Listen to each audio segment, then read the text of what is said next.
Like all agencies, there's a unique organizational culture at the agency that I'm doing my field placement.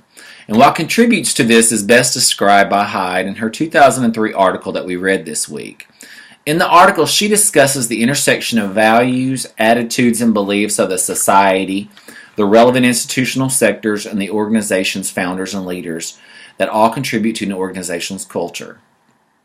In my field agency's case, the culture is influenced by the purpose of the organization, which is to provide temporary housing to homeless veterans while also helping them get into permanent housing.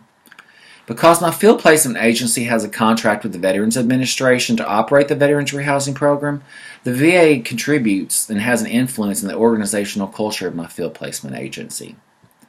Another influence of the agency's organizational culture is that its founders and leaders were and are members of the Episcopal Church. What is noticeable about the characteristics of the agency's culture that is influenced by the VA was evident to me one way this week when I witnessed the agency being inspected by an official from the VA to see that the temporary housing part of the agency was up to code and able to pass inspection to have its license renewed. Also, another way that the VA influences the culture is with the funding that it provides the agency to operate the program for the VA. The Episcopal Church's influence is all over the agency, especially in the fact that most of our group meetings are held in a chapel where there are still the 12 Stations of the Cross because they still have a Sunday service there.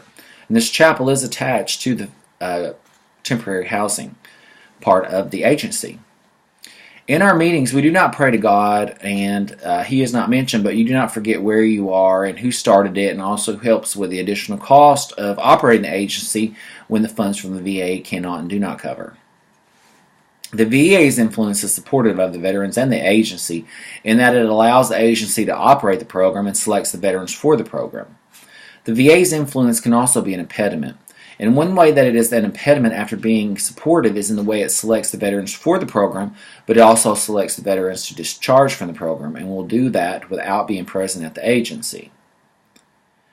Also, the influence can be challenging when the agency has the capacity to help more veterans, but the VA cannot and or will not release the funding to allow the agency to do so. I know that the agency can house 55 homeless veterans, but the VA will only fund them for 43.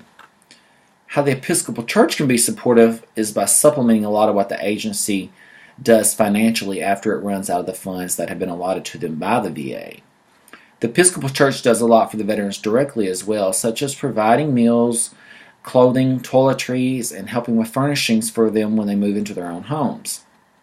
Also, the churches will organize fundraisers, hold cookouts, provide individualized gifts during the holidays, and they also provide most of the volunteers that help run the agency. The church's influence can be a challenge in one way by having the final say in how the funds that they donate to the organization are dispersed, even when they do not involve themselves in the day-to-day operations of the agency directly. I witnessed this particular thing when the person who trained me to help on the front desk was no longer there due to lack of funds, but there was a new community outreach coordinator that the board members had hired.